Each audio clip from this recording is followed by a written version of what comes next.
Toute la journée encore, ces scènes de chaos. Des centaines de policiers pris sous des tirs à balles réelles, désormais mortels. Un gendarme de 22 ans a perdu la vie. Des affrontements entre indépendantistes kanaks, forces de l'ordre, mais aussi milices. 3 manifestants ont été tués, plusieurs centaines blessés. Viens tirer, tout la bonne sur le rond-point là. Et toujours des commerces pillés, une centaine en 48 heures. Des écoles, des casernes attaquées à la hache. Certains policiers nous confient être dépassés devant cette grande surface en feu. Un seul pompier. L'état d'urgence est déclaré. Certains habitants n'osent pas encore souffler. Ça a été une délivrance, un soulagement. On ne sait pas si c'est le calme avant la tempête. On attend, on est sur le qui-vive encore pour savoir ce qui va se passer. Et déjà dans cet autre quartier, le brasier reprend, malgré le couvre-feu. Tout est pillé, tout est brûlé. Nous entendons des tirs, des explosifs en permanence. Cette infirmière préfère passer la nuit chez des voisins avec ses enfants. Son mari, lui, fera des patrouilles dans le quartier. Voilà, j'avoue que là, ce soir, j'ai peur pour eux, j'ai peur pour moi, j'ai peur. J'ai peur qu'il y ait un fou furieux là qui débarque et qui saccage, qui nous fasse du mal, quoi. De l'incendie de son restaurant, Eric n'a vu que ces images de loin. Trop dangereux de se rendre sur place. 11 ans de labeur, tout part en fumée en quelques minutes, quoi. Donc oui, c'est ralent, c'est rageant, c'est compliqué, ouais. C'est stressant. On est stressé. Ouais. Cette nuit, Nouméa brûle encore. Le couvre-feu est prolongé jusqu'à nouvel ordre.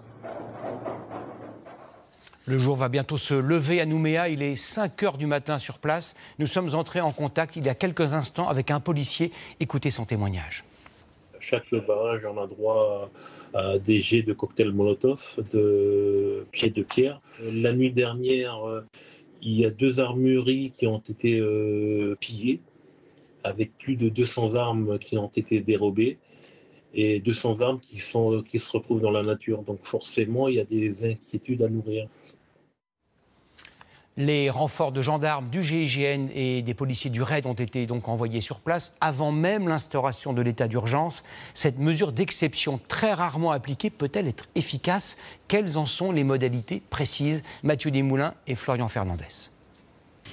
À bord de cet A330, sur la base d'Istres, 25 heures de vol attendent les dizaines de renforts en route pour la Nouvelle-Calédonie. Leur mission ?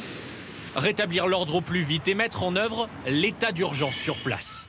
Un régime juridique grâce auquel l'État pourra plus facilement interdire les manifestations, procéder à des perquisitions administratives et surtout prononcer des assignations à résidence dans tout l'archipel.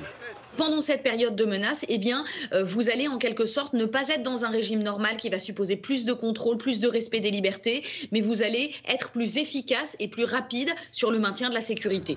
Pour faire revenir l'ordre et venir appuyer les 1800 forces de sécurité locales, 5 escadrons de gendarmerie, 2 sections de la CRS 8, des agents du GIGN et du RAID. Au total, près de 500 policiers et gendarmes au départ de la métropole, acheminés en avion par des militaires, chargés aussi de sécuriser l'aéroport de Nouméa sans être mobilisés sur les barrages.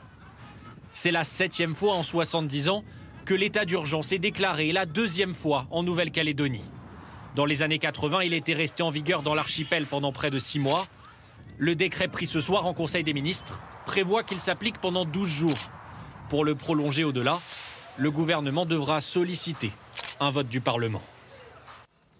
Qui sont donc les émeutiers qui construisent des barrages et tirent à balles réelles? Appartiennent-ils, comme l'affirme le ministre de l'Intérieur, à des groupes mafieux? S'agit-il d'un affrontement entre loyalistes et indépendantistes? Baptiste Guénet, Corinne Chevreton et Alexis Tranchant.